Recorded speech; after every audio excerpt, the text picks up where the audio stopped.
this is a cow's eye, and today I'm going to dissect this cow's eye and show you the various parts.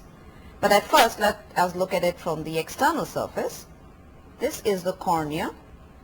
It's cloudy because obviously the cow is dead. The cow is dead, and the cornea does not have any nutrition at this time. This is the sclera. On the posterior aspect, here you see the optic nerve. This is the fat, the orbital fat, and these are the extraocular muscles. These brown structures are the extraocular muscles. Now what I'm going to do is cut this eyeball in such a way that you can see the anterior and posterior segment. You can look at the iris, the lens, and all the other structures. So I'm going to cut just behind the cornea, and what's going to come out is a thin fluid, which is the aqueous humor.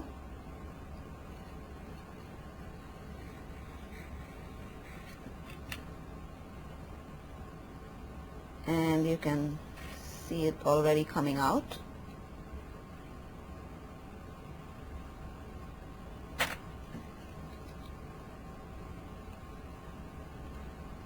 Let me use my scissor.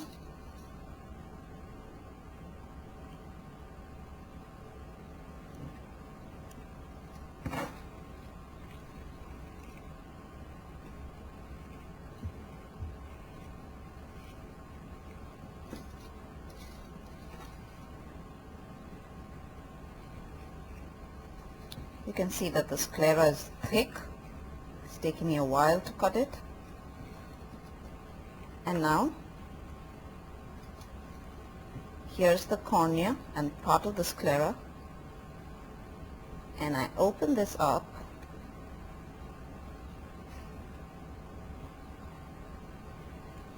And I'll show it to you in just a minute.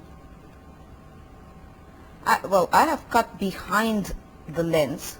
So what I'm looking at is the posterior segment, which you see up here. This is all the vitreous humor. And you were told that the vitreous humor is a jelly-like substance.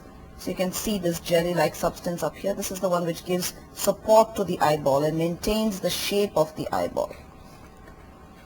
This yellowish structure that you're looking at up here, that's the lens.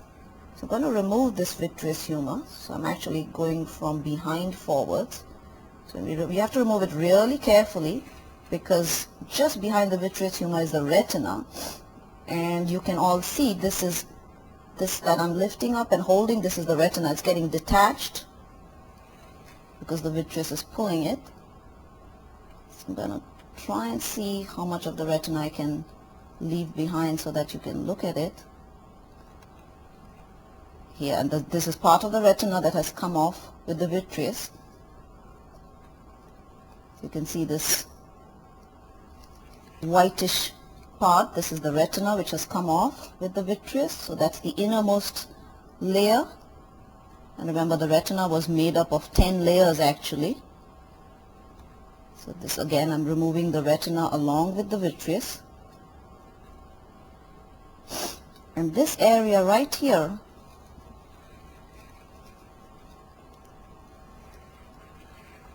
this part right here, where you can see the retina is tight and it seems to have come at one point, that's the optic disc. That's the area of the optic disc where all the nerve fibers leave and enter the optic nerve. So this area here is the optic disc. Now if I remove the retina, the next layer that I'm looking at, this bluish kind of a layer, this is the choroid. In humans, the choroid will be seen as black, but in animals they have a special pigment layer present which is called the tapetum, and that's why you see this kind of a mother of pearl appearance. So this is the choroid as seen from the back, and of course that's the sclera. So you have the sclera, the choroid, and the retina, the three layers. Now if you follow the choroid anteriorly, then remember it becomes the ciliary body and the iris. This fringe that you see up here, that's the ciliary body, and these little processes which you'll be able to see in just a second after I remove some of this vitreous.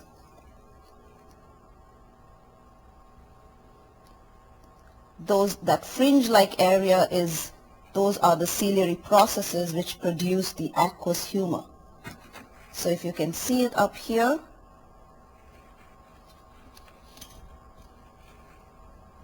this fringed area, these are the ciliary processes.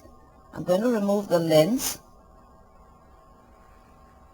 This is the lens. It's hard. And in front of the ciliary processes, what you're looking at, this part is the iris. And the iris is a diaphragm with a hole in the center, and that hole is the pupil. So again, if you look at it now like this, now it's a little clearer. So you have the ciliary processes a little more posteriorly, and I'm lifting them up. These are the ciliary processes. They continue forwards here as the iris, and then the iris has a central aperture which is known as the pupil.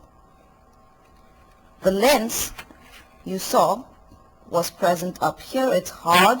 See, I'm holding it tight. It doesn't crack. It's hard. This was what was present up here. Now if I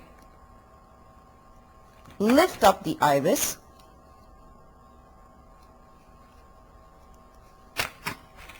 and I'm going to try and do this carefully so that I don't tear it, we will come to the anterior segment of the eye, which is the region present between the iris and the cornea.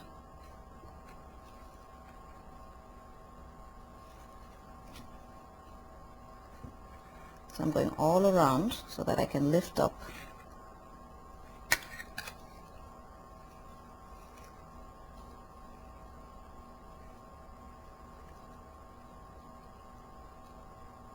There we go.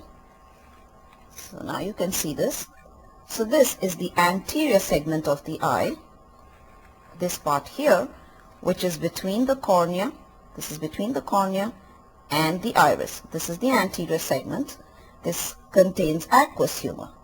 Then we have the lens, which was present here, and behind the lens and in front of the retina, that area you saw was covered with vitreous humor, and that was the posterior segment. So the posterior segment of the eyeball contains vitreous humor, the anterior segment contains aqueous humor. What really happens is the ciliary processes, which are these processes up here, they produce the aqueous humor, which gets produced here, travels out through the pupil and enters into the anterior segment.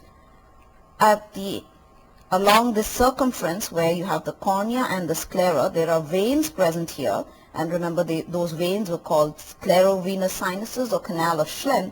So the aqueous humor which is produced there enters the canal of Schlemm and then is drained out. If the canal of Schlemm is blocked, then aqueous humor continues to be produced, but it cannot drain, and then it collects up there, and that's what leads to glaucoma. So that finishes the dissection of the eyeball.